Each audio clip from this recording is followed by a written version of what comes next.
Hey ladies, welcome to WTF, Women Talking Frankly, a running conversation with your hosts, Kyle and Candace. And you, about issues facing women, such as health, hormones, our looks, our libido, life, and anything in between.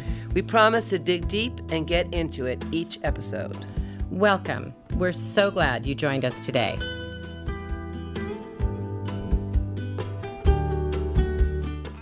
I write prescriptions for volunteer work. I actually write prescriptions for that. I know. And I start Great. with 4 hours a week with my patients. Perfect. And it is a powerful tool in my armamentarium. So Absolutely. I agree with all of this. And there's a beautiful quote. It's so easy that I give to my patients. Elizabeth Barrett Browning said this: light up tomorrow with today. Light up tomorrow with today. And just as you said, Kyle, you laid the groundwork for the decade to follow with the decade now. And so if you think about life that way, and every day is a golden link in the chain of our lives, you can light up tomorrow. You know, I was just thinking, though, of something I read in your book also about a woman patient you had who was having such a hard time with her aging, and she was obsessed with the liver spots on her hands and couldn't seem to get over that, and was, pointing out, looking at your hands and everyone else's hands and comparing herself. And it's this self-loathing that can happen as aging comes on. My mother was like that. She'd been very beautiful as a young woman. She was a model and a dancer and a singer. And as she got older, she just started hiding out from the world because she didn't want anybody to see her aging. And she would look at her arm, the wrinkles in her arm, and say, "Look at this, what's happening to me?" She just couldn't. So she spent the last 10 years of her life sort of taken to her bed, hiding out from the world, when she had so much to offer. But I see that in a lot of women that I talk to, this, you said the M word. I suppose you meant menopause, but the Mortality. Or mortality. But so there's the fear of that. But also, how do we get around this hating to grow old in this youth-obsessed culture? And then not to mention that so many women are just, in terms of physiology, out of balance hormonally. And that doesn't help the mood or the outlook. I mean, it can be sort of at a physiologic level what's holding us up from experiencing our, the best parts of ourselves, our spirituality, our dream world, being able to speak our minds and speak our truth, or even know what it is.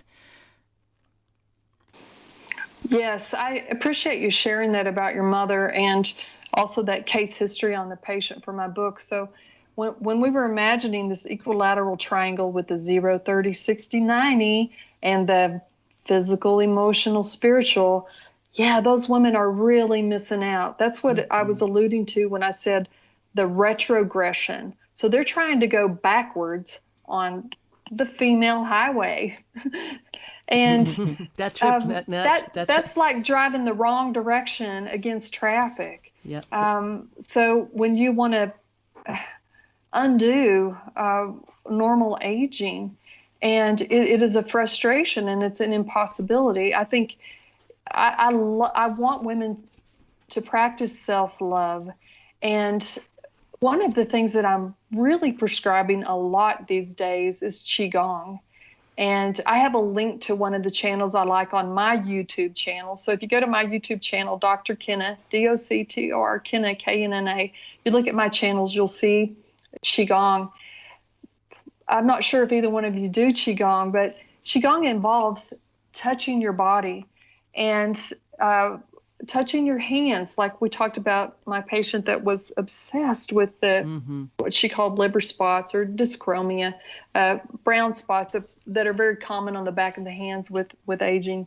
And so touching the back of your hands, touching your forehead, touching your neck, tapping on your rib cage. I think women don't do body scans because they don't want to feel a lump or a bump or a wrinkle or a ridge. And this is the skin we're in. Like it or not, this is the skin we are in. And there are things we can do to enhance our skin. And we all want to be beautiful, just like your mother. My goodness, being a professional model, what a standard. But some of the most beautiful women I've ever seen are in their 90s. And there is this type of radiance, inner beauty that comes through women when they are loving themselves through every decade, through every change, through every transition, and transforming. It's almost like the beautiful butterfly that emerges from the cocoon. I mean, nothing we can create in a bottle airbrush can compare to that sort of beauty. And every woman has the potential for that. So Qigong, and I think is very important. We'll have to check that out. Candace is prompting me. I sent her this very sweet quote the other day. I bought this little book called Inspiration for a Lifetime, and it's words of wisdom, delight, and possibility. And on the chapter of age and aging, this is a great quote by Andy Rooney. It's paradoxical that the idea of living a long life appeals to everyone, but the idea of getting old doesn't appeal to anyone. And I just think that's hysterical, because we all talked about, oh yeah, I want to live to be 100. But of course, we want to live, be older if we're doing well and we're functional and we're happy and we're living fulfilled lives. There's no point in living a long life if we're going to feel old and act old. There's that whole thing. And the idea, when you bring up these women with their liver spots on their hands, we've had an episode of how to look better, using certain fillers and things. And a lot of women are doing that now, and that's great. But you can't turn back the hands of time on your whole body. Your face can look fabulous, but if you look at someone's hands or their feet or their legs, you can see the aging. It's inevitable. And we have to, like you said, there's a point you have to say, this is who I am. I still love myself. People still love me. They don't remember me for how I look. They remember that whole quote about how did you make people feel? That's who we are as people, not how we look. And we have to let go of that over and over again. And as we age, we definitely have to let go of that, because we're not going to be our daughters. We all have beautiful daughters, and it's like, wow. That it's their time. It's their time to shine. We shone when we were young. Now we shine in a different way, is how I look at it. Now we're in the shank of our optimal aging, and so being there, we have to embrace, I think, all the pieces of that compass that Anne Morrow Lindbergh talked about. And the more we embrace it, the greater our power. Exactly. I just think so many women miss out, going down the path of all the fillers and the anti-aging mentality. And I think they're missing out. Where are you at on that, Kenna? I wrote a blog called Botox is not an aging is not a Botox deficiency. I love it. But what is your view on that? I play a video game. I'm actually a leader in a video game called Clash of Clans. I don't know if anybody out there plays Clash of Clans, but if you do, find me. Let's battle. I'll tell somebody. There's one of the players in the game. They're called healers, and so they don't have weapons.